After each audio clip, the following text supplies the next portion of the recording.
People say you don't meet the love of your life in a place like a car repair shop. But I did. It was a Wednesday. Late afternoon. The kind of New Jersey humidity that sticks to your skin and makes the engine bays feel like ovens. I had grease on my hands, sweat down my back, and a busted Honda Civic on lift 2 that was fighting me every step of the way. Business was good, which meant I barely had time to breathe between jobs, let alone deal with front desk duties. That was usually for the guys up front, Tim or Jared, but they were both tied up helping some lady with insurance paperwork and a guy yelling about a tire rotation he didn't get. That's when I heard the engine. Smooth. Clean. Powerful. I know cars better than I know most people. It wasn't just the deep growl of a V8, it was the soft roll of the tires on the concrete, the gentle click as the vehicle slowed into our bay, the confident thud when the door opened. The kind of sound that says, this car costs more than your annual salary. I looked up, expecting some business guy with Bluetooth in his ear. What I saw instead. Yeah. That's when my story really began. She stepped out like she owned the pavement beneath her heels. Mid-30s, maybe pushing 40 if you really squinted. But time had been good to her. White blonde hair tied back in a soft twist, sunglasses perched on her head like she didn't even care how much they probably cost. Tight, elegant jeans. Pale blue blouse, the kind that falls just right and tells you everything without revealing anything. And eyes, my God, those eyes, green, sharp, like she saw right through the grime on my uniform and straight into whatever was still good in me. I wiped my hands and stepped forward before I realized I was doing it. Hi. Welcome to Patterson Auto Care, I said, trying to sound like I hadn't just forgotten how to breathe. Can I help you? She looked at me like I surprised her. Not in a bad way, just like she hadn't expected someone to show up this fast. My car's making a rattling sound when I turn. I don't know what it is, but it's new, and I don't like it. Her voice was calm, practiced, like she was used to being listened to. Do I need an appointment, or? Normally, yeah, but we can squeeze you in. Let me take a look. She handed me the keys, our fingers brushed, and I felt it. That jolt. Not just attraction. Something deeper. Something like fate tugging on my sleeve. I slid behind the wheel of the Range Rover, and everything inside smelled like soft leather and faint perfume, jasmine maybe, or something expensive I couldn't pronounce. She stood just behind the driver's side window, arms folded, watching me like she wasn't sure if I belonged in a car like this. And maybe I didn't. I'm not ashamed of what I am. I work hard, I fix cars, I rent a one-bedroom apartment above a laundromat in Clifton, and I've had the same truck since high school. But something about the way she looked at me, like I was some foreign language she couldn't quite translate, made me feel small. Still, I did the job. Took her Range Rover out back, listened to the sound, confirmed it was probably a loose sway bar link. Easy fix, hour tops. Nothing she'd even feel when she drove out. When I came back, she was scrolling her phone, leaning against the reception desk, completely ignoring the chaos behind her. Tim caught my eye as I passed and mouthed, "She's hot." Yeah. No kidding. I gave her the update, told her she could pick it up the next day, and she nodded like it was nothing. Then she looked at me again, really looked, and asked, "What's your name?" I hesitated. Customers don't usually ask. "Jason," I said. "Jason Hart." She smiled. "Nice to meet you, Jason." "I'm Vanessa." Vanessa. Even her name felt like silk. She turned and left, just like that. No dramatic pause, no flutter of eyelashes. Just walked away and disappeared behind tinted glass, like she'd never been there at all. And I stood there watching that white Range Rover glide off into traffic, wondering what the hell just happened to me. I didn't expect to see her again. But she came back 2 days later. Vanessa. In the same Range Rover. This time, she looked different. Still beautiful, don't get me wrong, but off. Her makeup wasn't as perfect, her blouse was wrinkled like she hadn't slept well, and her lips were pressed together like she was trying to keep from saying something that might break her. "Car's good as new," I said when she stepped inside. Replaced the link, did a quick suspension check too, just to be safe. She gave me a smile that didn't quite reach her eyes. "Thanks." Then she paused, like she was waiting for something. Or maybe trying to decide whether to say something at all. "You okay?" I asked, before I could stop myself. She blinked. That surprised her. I could tell. "I'm fine," she said quickly. "Just life. Bad day. Bad month," she muttered, almost under her breath. And then, for some reason, she kept talking. Maybe it was the quiet. Maybe it was because I didn't look away. Maybe she just needed someone. "My husband's divorcing me," she said flatly. "And he's trying to take everything with him." I didn't know what to say. She gave a short laugh, no humor in it. "I'm sorry, I didn't mean to dump that on a stranger. I'm just tired. Tired of pretending everything's fine when it's not." "He sounds like an asshole," I said. That made her smile, just a little. "Yeah. He is." She reached for her wallet. "It's on the house," I said. She blinked again. "What?" "I mean, just the labor. Parts were cheap. It's not a big deal." She stared at me. "Why would you do that?" I shrugged. "You look like you needed someone to do something decent for you." And then she did something that completely knocked the air out of me. She walked around the counter and hugged me. No warning. No pretense. Just wrapped her arms around me like I was the only solid thing in her whole world.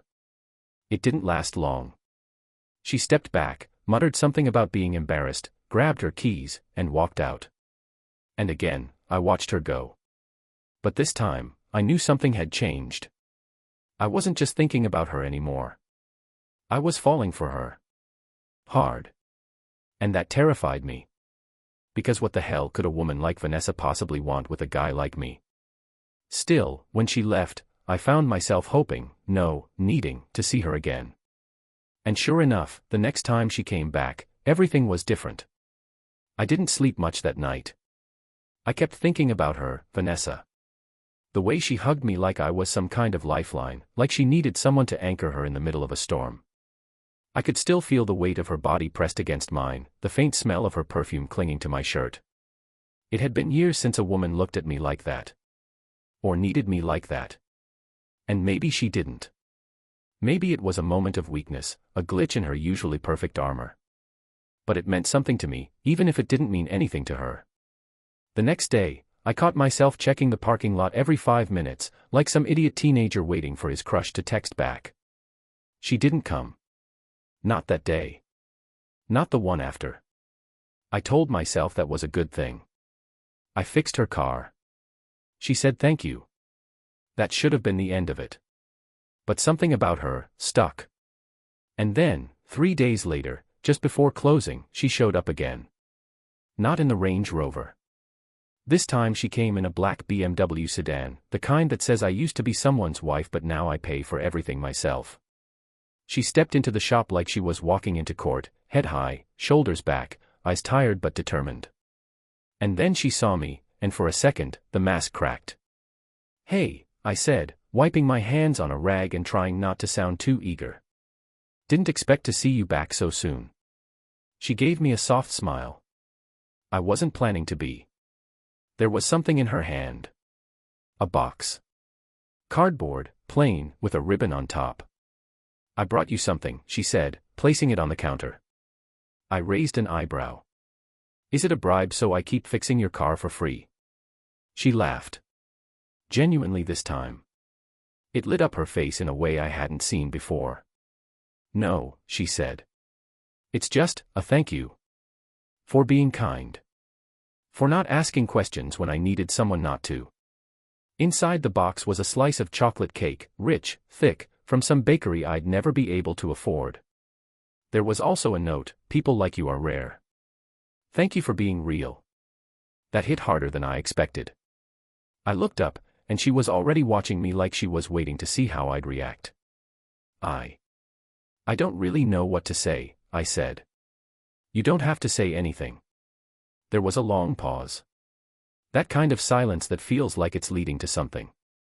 "You want to sit for a minute?" I asked.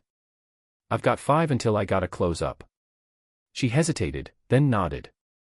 I led her to the small waiting area we usually kept for customers, 2 plastic chairs, a dusty coffee machine, and some old issues of Car and Driver nobody ever read. She sat, smoothed her jeans, and crossed her legs like she was trying to keep herself together. "You okay?" I asked gently. She stared at the coffee machine like it had the answers to her life. "My husband served me final divorce papers yesterday," she said. "He wants the house, the car, my business shares, everything he ever gave me." I sat down beside her. "That's rough." She nodded. "I gave him 12 years. Helped him build his company. Gave up my design career so he could chase his. Now he says I was just along for the ride. That's bull." She looked at me, startled by how blunt I was. "Sorry," I added. I hate when people take others for granted. Especially people like you. People like me. Yeah. Kind. Strong. Classy as hell." Her lips parted, surprised. Maybe nobody had said something that honest to her in a long time. Maybe ever. She turned to me fully. "What about you? Got someone waiting for you at home?" I laughed dryly. "Nah. Just me and a fridge full of leftover Chinese. No girlfriend." "Nope." She studied me for a second. "Why not? You seem like someone who'd be good at that kind of thing." "That kind of thing?" "Being good to someone. Loyal. The type who doesn't cheat. Who doesn't lie." I shrugged. "Maybe. But women like you don't usually go for guys like me." She raised an eyebrow. "Guys like you. Blue collar. Grease under the nails. I'm not rich. I don't go to wine tastings or country clubs. I fix brakes and rotate tires." She smiled sadly. "Maybe that's exactly what I need right now." There it was again. That silence. That feeling like something electric was hanging in the air between us. But before I could say something stupid or brave, her phone buzzed. She checked it, and her face hardened instantly. "My lawyer," she muttered. "I should go."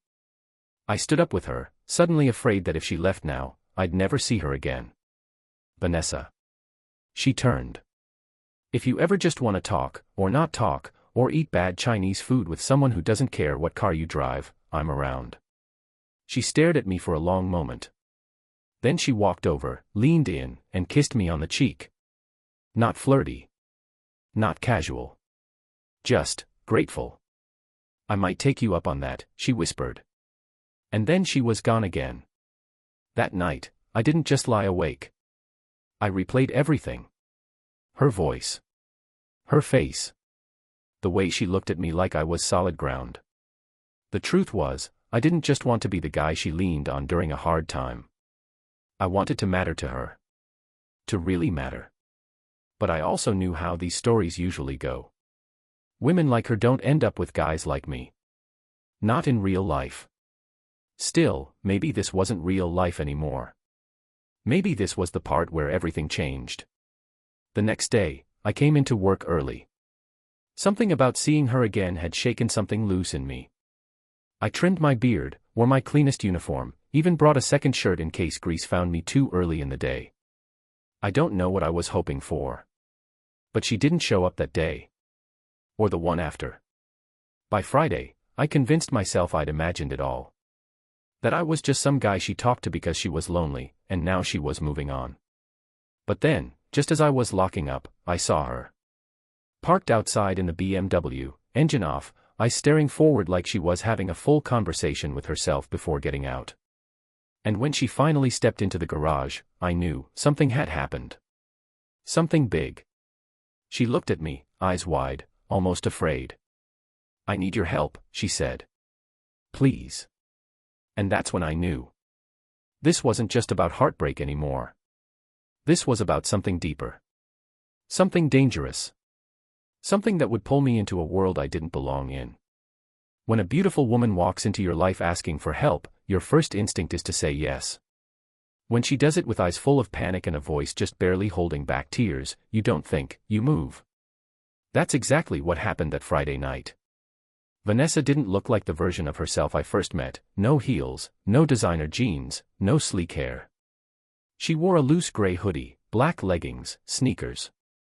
Her hair was tied up messily, and her face was flushed like she'd been crying in the car before stepping out. "I need your help," she said again, her voice cracking this time. I walked toward her slowly, my keys still in my hand. The shop was already closed, lights half off, the garage humming with the leftover heat of the day. "What happened?" I asked, quietly. She looked around, like she wasn't sure if we were alone. Then she handed me her phone. There was a photo open on the screen.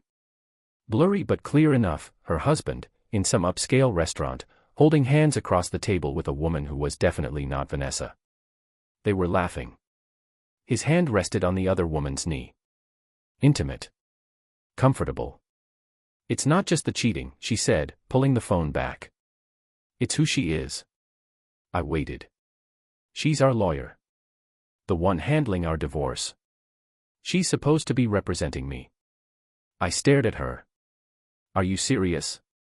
Vanessa nodded. "They've been working together behind my back. He's manipulating the process. Everything I've signed, everything I've told her, she's probably fed it all to him." I leaned on the counter, trying to absorb the weight of what she was saying. "I'm being cornered, Jason. Legally. Financially. Emotionally. And I don't know who I can trust anymore." She rubbed her arms like she was cold. The garage was still warm, but I didn't say anything. Instead, I walked over to the small couch in the office and gestured for her to sit. "You can trust me," I said. "I've got no reason to screw you over." She looked at me, her eyes full of disbelief. "Why are you like this?" "What do you mean?" "This, being kind to me. I didn't do anything to deserve it." I shrugged. "Maybe I'm just a decent guy. Maybe that's exactly what scares me." She sank into the couch, and for a while, we didn't speak. I just watched her try to pull herself together. She looked so strong and so fragile at the same time. Like glass right before it shatters. Then I said something that even surprised me. "Come stay with me." Her head snapped toward me. "Just for a night," I added quickly. "You don't look like you want to go back to wherever you're staying. If this guy's playing dirty, you need a place to think. And if you don't feel safe alone, well, I've got an extra futon and a fridge full of takeout." She looked down, hands clenched in her lap. "That's incredibly reckless of you," she whispered. "Yeah," I said. "But sometimes the reckless thing is the right thing." She didn't answer right away. But eventually, she nodded. "All right. One night. Just one." I didn't have much to offer. My place is small, a two-room setup above the laundromat on Bloomfield Avenue, the kind of apartment you rent when you're not sure how long you're going to stay in town. But it's clean. Safe. Quiet. Vanessa stood in the middle of my living room like she was on another planet. She looked at my old couch, the movie posters on the wall, the tiny kitchen in the corner. "I've never been in a place like this before," she said softly. I handed her a glass of water. "What, a bachelor cave?" She smiled faintly. "No. A place that feels human." I raised an eyebrow. "You say that like it's a bad thing." "It's not." She took a sip. "It's just unfamiliar." We sat on opposite sides of the couch. I turned on the TV, some old episode of Seinfeld playing in the background, more for the noise than anything. We ate leftover General Tso's chicken with plastic forks, and for a while, it felt almost normal. Then she started talking. "I met Mark, my husband, when I was 24, she said. "I was fresh out of design school. He was older. Successful. Confident. I thought I'd found stability. Was it good in the beginning?" She nodded. "He made me feel safe. Protected. I didn't notice how much I was giving up until it was too late." She glanced over at me. "He didn't like my job. Said it didn't pay enough. That it was a hobby. So I stopped designing. Took over the admin work for his company instead. I made myself useful. Invisible. I leaned forward. You're not invisible. She looked down at her hands. I feel like I've been disappearing for years. There was a long silence. Then she said, what about you? Ever been in love? The question caught me off guard. I hadn't thought about that in a long time. Once, I said. High school. Thought we were gonna be something. She left me for a guy who worked in finance. Vanessa smiled. Let me guess. He had money, a condo in Hoboken, and a gym membership. 2 out of 3, I said. He was bald, though. So I like to think I won in the long run. She laughed. The sound made me feel lighter than I had in weeks. But then, just as quickly, her mood shifted. She sat back, tucked her legs under her, and sighed. I don't know how to fight him, she said. He's got the lawyers. The money. The friends in high places. I'm just one woman. You're not just anything, I said firmly. You're smart. You're strong. You caught him. That's already more than most people would have done. She looked at me, and I could see it, something shifting in her. Trust, maybe. Or hope. Thank you, she said. For all of this. I nodded. Anytime. Later that night, I gave her a clean t-shirt and some sweatpants and let her take the bed while I crashed on the couch. I tried to sleep, but every creak in the floor made me think she might walk out and disappear again. But she didn't. She stayed. And the next morning, I found her in the kitchen, barefoot, pouring coffee into 2 mismatched mugs. She smiled when she saw me. Your futon sucks, she said. I grinned. Yeah, welcome to my world. Then she held out a mug and said, so, what do we do next? And just like that, we became part of the conversation. I didn't know what the next move was. Not yet. But I knew one thing. I wasn't letting her fight this alone. It's funny how fast your life can change. 1 minute you're under a car, cursing at a stuck bolt, and the next, you're helping a woman you barely know fight a divorce war against a millionaire with lawyers and secrets. Vanessa was still in my apartment the next morning, sitting on the floor with her legs crossed, papers scattered all around her like she was assembling a puzzle that someone had intentionally broken. She looked so different from the polished woman who drove up in a Range Rover that first day, messy hair, no makeup, wearing one of my hoodies, and entirely focused.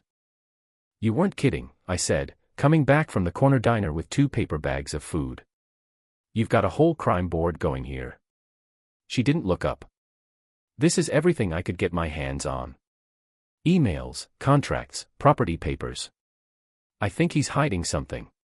Something like. She finally looked at me. Her eyes were sharp now, no longer full of fear, but something colder. Calculating. Dangerous. Money. That got my attention. I think he's hiding money in offshore accounts, she continued.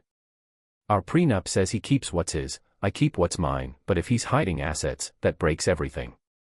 I whistled. That's big. It's huge, she said. And it would explain why he's so eager to push this through.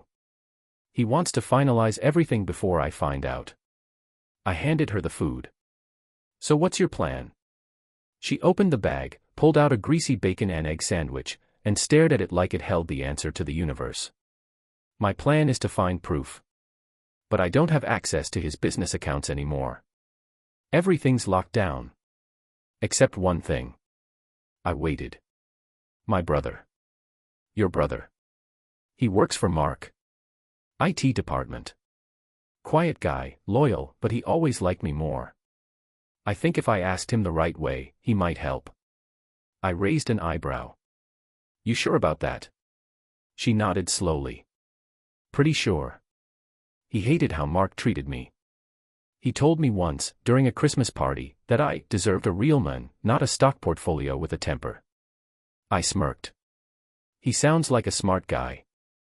Maybe too smart, she said, sipping her coffee. He knows helping me would be a risk. But I don't see another way. I leaned against the counter. And where do I come into all this? She looked at me over the rim of her cup. You're the only person I trust right now. I need backup. Someone who can be there when I talk to my brother. Just, in case things go sideways. I'm no bodyguard. I don't need a bodyguard, she said. I need someone real in the room. Someone not afraid of Mark. That's you. I didn't answer right away. I just nodded, slowly. All right, I said. Let's do it. We met her brother, Dylan, the next afternoon at a burger joint in Montclair, neutral ground, crowded enough to avoid drama, but quiet enough to talk. He was younger than Vanessa, probably early 30s, skinny, wire-rimmed glasses, and a nervous energy that made me instantly like him. Vanessa slid into the booth across from him, and I sat beside her. Dylan looked at me, then at her, then back at me. So this is the mechanic, he asked. I gave him a quick nod. Jason. He squinted. You're not what I pictured. Good, I said. I tried to keep the mystery alive. That got a faint smile out of him. But then Vanessa leaned in, and the mood shifted. Dylan, I need your help. He sighed and sat back. I figured. You don't call me out of nowhere unless there's a fire. There is, she said. Mark's hiding money. I think he's planning to walk away from this with everything. I need to prove it before the court dates. Dylan rubbed his hands together nervously. Vanessa, if I get caught accessing those servers, I could lose my job. He'd sue me for breach of contract. It's not just a risk, it's suicide. She nodded. I know. I wouldn't ask if there was another way. He looked at her, long and hard. Then, without breaking eye contact, he said, Are you sure you're not doing this just to hurt him back? No, she said, steady. I'm doing it to survive. Dylan exhaled, leaning forward, elbows on the table. There's a chance, he said. Mark has a backup server at one of the old offices in Newark. Not connected to the mainframe anymore. I helped him move data there 2 years ago, stuff he didn't want the regular finance team to see. My ears perked up. So if we get in, we find the real numbers. Maybe, he said. But it's not like I can just give you a key. It's locked down. Card access. Security code. Cameras. Vanessa looked at him, eyes fierce. Can you get us in? There was a long pause. Then, finally, Dylan said, I can try. That night, back at my place, the energy between Vanessa and me was different. Sharper. The tension wasn't just about her divorce anymore. We were in something bigger now. A secret. A risk. A fight we hadn't asked for, but one we couldn't walk away from. We were sitting on the couch, both staring at the TV without really watching it. Then she said, I should go tomorrow. Go where? Back home. Just to pick up some things. Clothes. Documents. My grandmother's necklace. He's at a conference in Miami. I checked his calendar. He won't be there. I frowned. You sure that's a good idea? She nodded. I need to face it, Jason.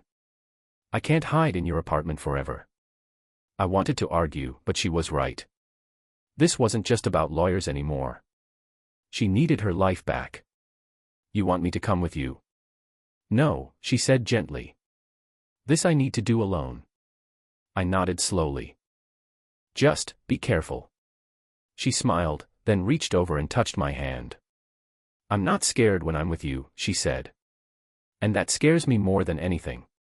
Her fingers lingered, and for a second, the air between us shifted. Heavier.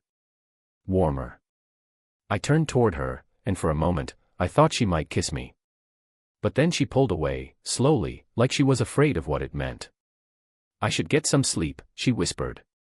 And just like that, the moment was gone. The next day, she left around noon. I stood on the sidewalk and watched her drive away in that BMW, my gut twisted in knots I didn't understand. Hours passed. No call. No text. By 5 p.m., I started pacing. By 7, I was dialing her number. Straight to voicemail. By 8, I was in my truck, headed toward her house in Ridgewood. I had no plan. No right to go. But I couldn't shake the feeling that something was wrong. When I pulled onto her street, the sun was just disappearing behind the trees. And that's when I saw it. Her BMW, parked in the driveway. The front door wide open. And her phone, lying on the porch. Smashed. The moment I saw Vanessa's phone shattered on the porch like someone had stomped on it in a fit of rage, I felt a cold bolt of panic shoot through me, something primal and urgent rising in my chest like a warning siren I couldn't shut off, and I didn't even hesitate before I ran up the front steps, calling her name, heart pounding louder than the sound of my boots on the wooden boards. Vanessa. I shouted, pushing the door open farther, half expecting someone to come running at me, half hoping she'd just forgotten her phone and would come downstairs in sweatpants with a laugh and say I was overreacting, but there was no laugh, no sound at all, just a heavy, strange silence that made the whole house feel off, like it was holding its breath.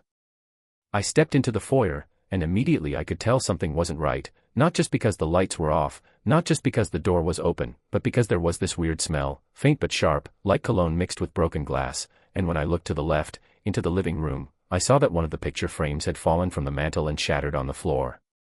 Vanessa, I said again, softer now, but still no answer. I moved deeper into the house, careful with my steps, like walking through a museum after hours, each room lit only by the fading dusk bleeding in through the windows, and I checked the kitchen first, empty, spotless except for an open cabinet door and a wine glass on the counter, still half full, which somehow made it worse, like she'd been interrupted mid-thought, mid-sip. I kept moving. Up the stairs now, every creak of the wood sounding like a gunshot in the stillness, and I was trying not to jump at every shadow, but my mind was already flashing with possibilities I didn't want to believe. What if he came back early? What if she confronted him and he lost it? What if she was hurt, or worse? The hallway was dark, but I knew which door led to the master bedroom because I'd seen the house once before, in the background of one of her Instagram posts from years ago, before the divorce, before the lawyer, before me, and when I reached for the handle, I realized my hand was shaking. I pushed it open. The room was a mess. Drawers pulled out, clothes flung everywhere, one of the lamps knocked over, and in the middle of the bed, a suitcase sat open, half packed with clothes I recognized as hers, jeans, sweaters, that red blouse she wore the day we met, and it hit me then that she really had come back to leave for good, that she was finally breaking away from him and taking back her life. But where the hell was she? I turned back, stepped into the hallway again, checked the bathroom, empty. Guest room, nothing. Office, just papers and the cold hum of a forgotten computer monitor. And then I saw it. A note. Folded neatly and placed on the kitchen table downstairs, like someone wanted it to be found. I walked back down and picked it up with trembling fingers. It wasn't long, just 2 lines, written in her handwriting. Jason, I had to go. Don't follow me. It's not safe for you.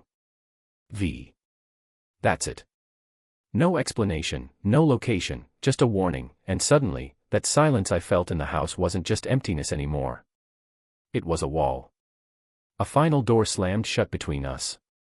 I sat there at the table for what felt like an hour, the note clenched in my fist, trying to figure out what had happened between the time she left my place and the moment she wrote that message, because something had changed, something big, and either she was trying to protect me, or she was being forced into something, or maybe both.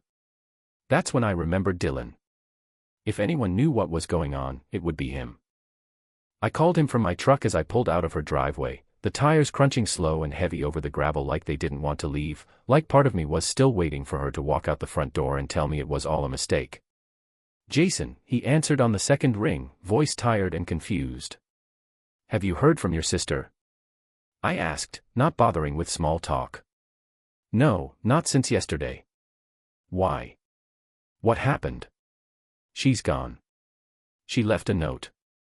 Said not to follow her. Said it's not safe. There was a long pause, like he was absorbing the words one by one.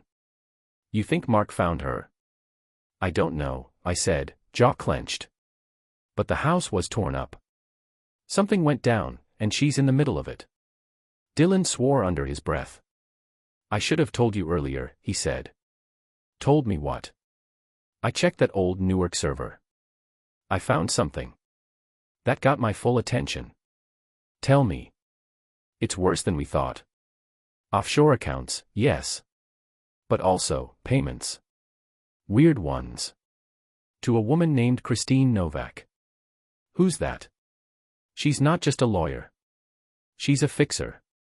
Private contracts, NDAs, asset concealment, even private surveillance. If Mark's working with her, he's planning something way beyond a normal divorce. I rubbed my temples. Jesus Christ. And listen to this, Dylan continued. The last file I opened was a signed agreement between Mark and Christine. It was recent. It talked about Jason, it talked about Vanessa.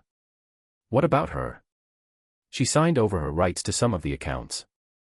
But the signature looks off. Like someone forged it. My stomach dropped. You think he's framing her? I think he's building a case to say she stole from him. Maybe even trying to press charges if it comes to that. I gripped the steering wheel tighter. So he ruins her, legally and financially, and keeps everything. Exactly. Can you send me those files? I already did. Check your inbox. Thanks, Dylan. You did good. As I hung up, I knew I had one choice left, either let her walk away and disappear like she asked, or ignore her warning and fight this with everything I had, even if it meant getting in way over my head. But I couldn't walk away. Not now. Not after everything she told me, everything we shared. Even if she didn't want saving, hell, even if she didn't want me, I owed her more than silence. I opened my email at a red light, glanced at the files Dylan sent. PDFs, spreadsheets. A folder marked, private recordings. I clicked it. There was a short audio clip, dated 3 days ago. I hit play. First silence, then Mark's voice. Cold. Calculated. I don't care where she runs. She signed what I needed. Once I'm done, she can disappear for good. Then a woman's voice. Come. Professional. Do you want it to look like an accident? That was it. I almost dropped the phone. Because that wasn't just fraud. That was something else. Something darker. And I knew, without a doubt, I had to find her. No matter what it cost me. There are moments in a man's life when fear becomes irrelevant, not because he's fearless, not because he doesn't understand the danger, but because the alternative, doing nothing, living in silence while someone you care about is being hunted or manipulated or worse, is more terrifying than any bullet, any threat, any fall. And as I sat there in my truck with my fingers tightening around the phone and my jaw clenched so tight I thought my teeth might crack, I realized that this was one of those moments, the kind where you either become someone else or you regret it for the rest of your life. The audio file played over and over in my mind like a broken loop, Mark's voice cold and deliberate, like this wasn't even personal for him, just another transaction, another deal to seal with ink or blood or silence, and then the woman's voice, calm and methodical, asking him if he wanted it to look like an accident, as casually as if she were offering to dry clean a suit. And that's when I understood we weren't just dealing with a dirty divorce anymore, this was something much darker, something rotten at the core, and Vanessa had walked right into it alone, without backup, without protection. I drove straight to Dylan's place, a modest one-bedroom apartment in Clifton, because if I was going to figure this out, I needed someone on my side who knew how the enemy operated, and Dylan, despite his nerves and twitchy energy, was the only one who could decode the moves Mark was making before it was too late. He opened the door in gym shorts and a NASA t-shirt, eyes wide, clearly surprised I'd shown up in person. You got the files?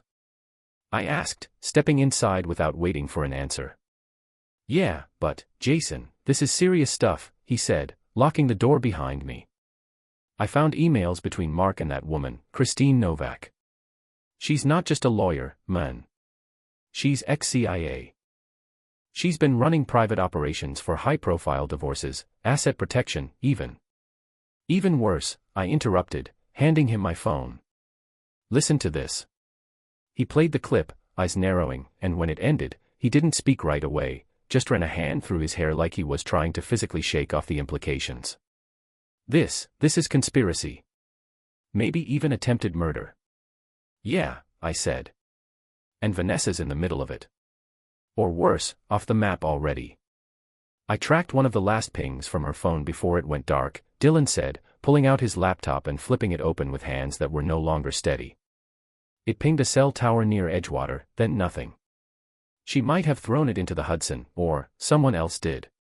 My stomach twisted at the idea. Any safe houses Mark owns? Apartments. Property under his company's name. Dylan nodded, typing furiously. He owns a property through a shell company in Weehawken. Quiet neighborhood, top-floor condo with a view of Manhattan. It's not on any of the public filings.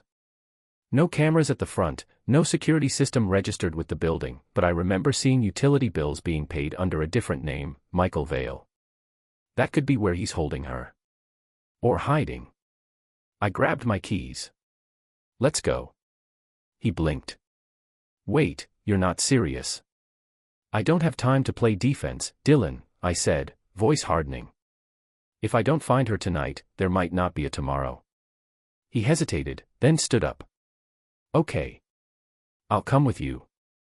The drive to Weehawken was silent except for the sound of my heart hammering against my ribs, and as we pulled up to the high-rise building Dylan had identified, everything about it screamed money, sleek architecture, dimly lit glass facade, the kind of place where the concierge knows not to ask questions, and the walls are thick enough to drown out screams or secrets, depending on who's paying the rent.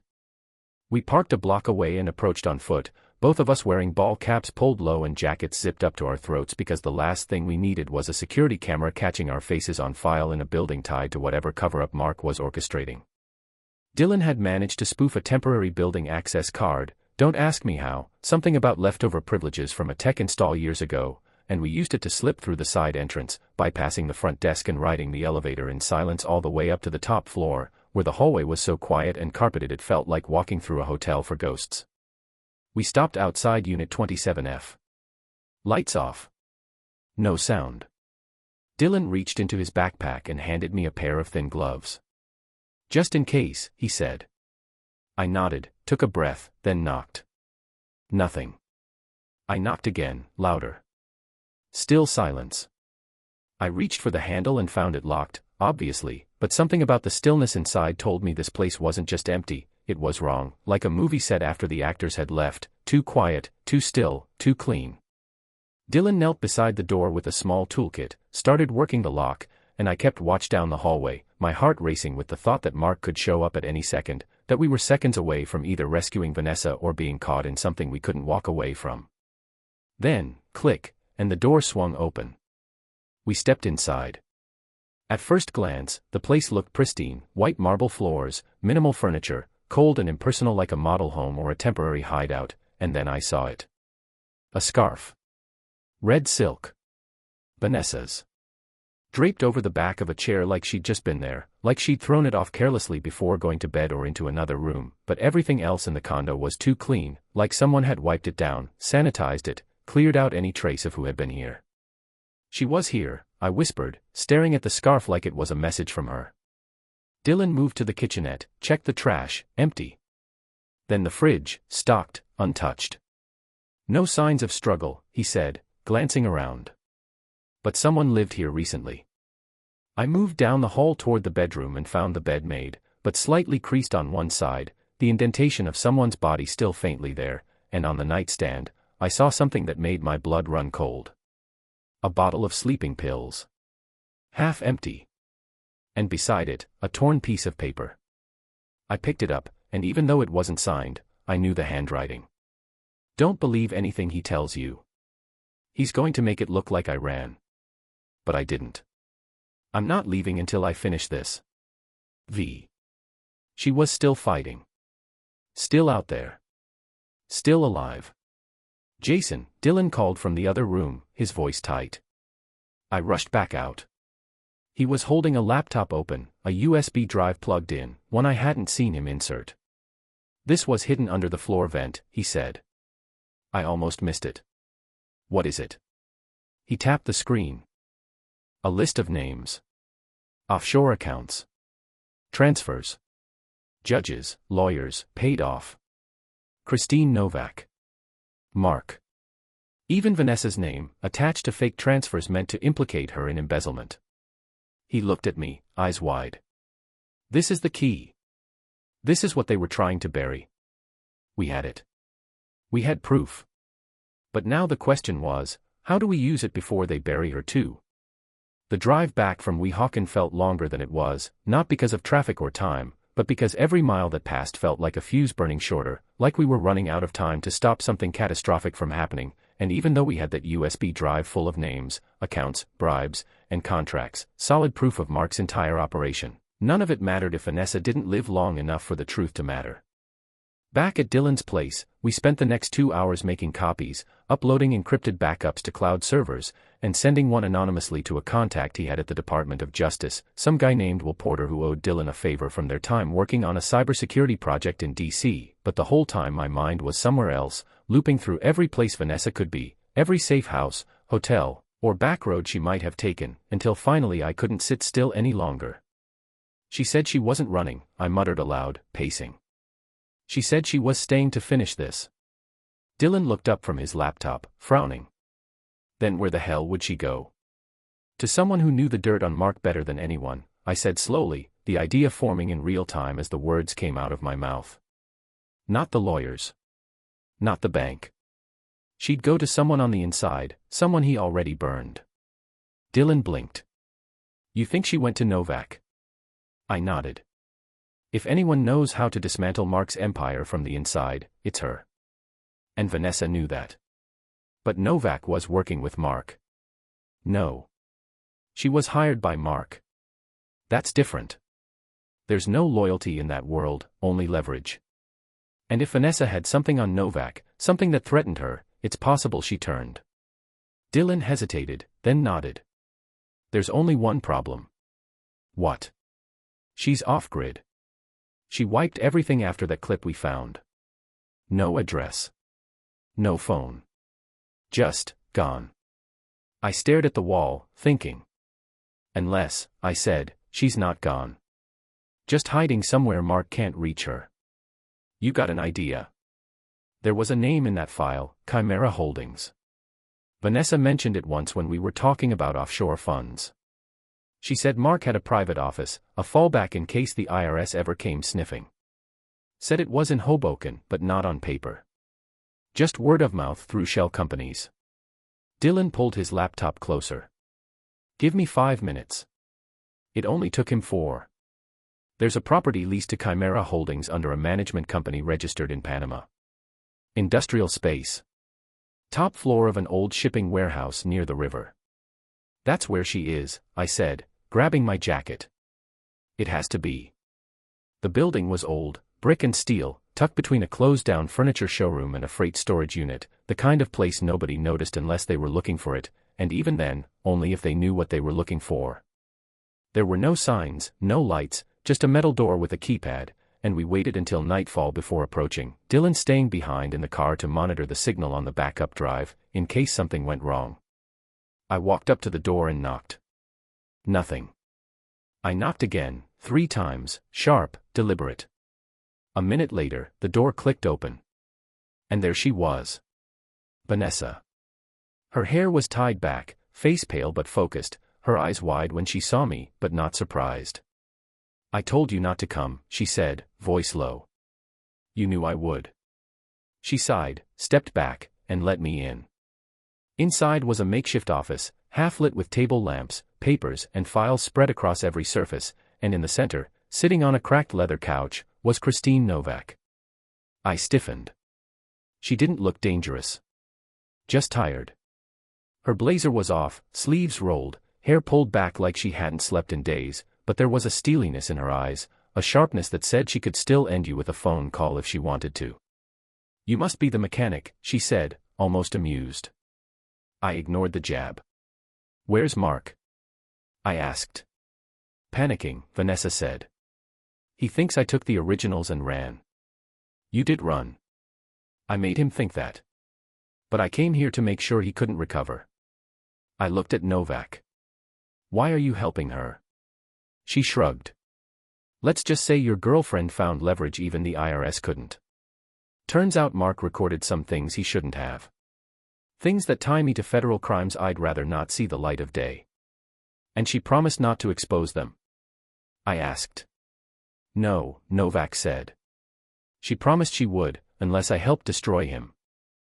For a moment, I just stared at Vanessa, this woman I thought was broken, shattered by betrayal and heartbreak, and realized she had walked straight into hell not to be rescued, but to drag the devil out herself.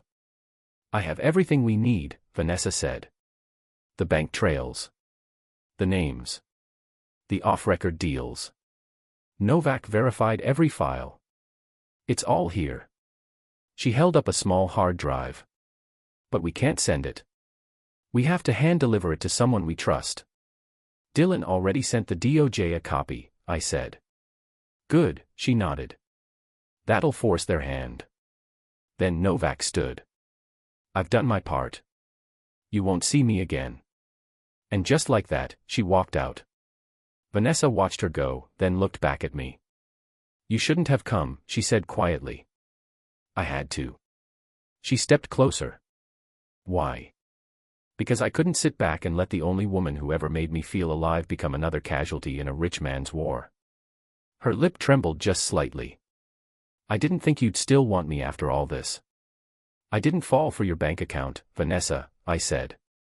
I fell for the woman who brought her car into a garage full of grease and still lit up the room.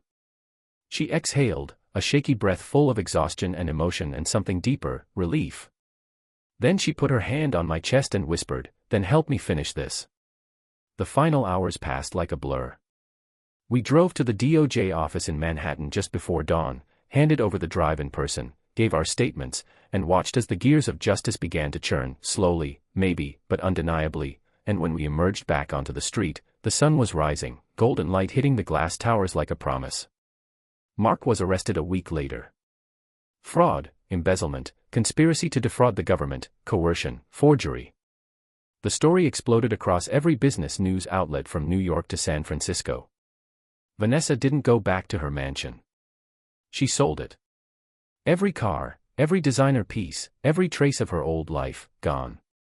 She bought a little place in Jersey City, a modest brownstone with a porch swing and mismatched kitchen cabinets, and she asked me to move in with her. I did. Not because she needed me. But because I needed her. Because love doesn't always come wrapped in a ribbon or a trust fund, sometimes it arrives in a broken voice, a note left behind, a desperate knock on a steel door. And when it does, you don't run. You walk straight into the fire. Together.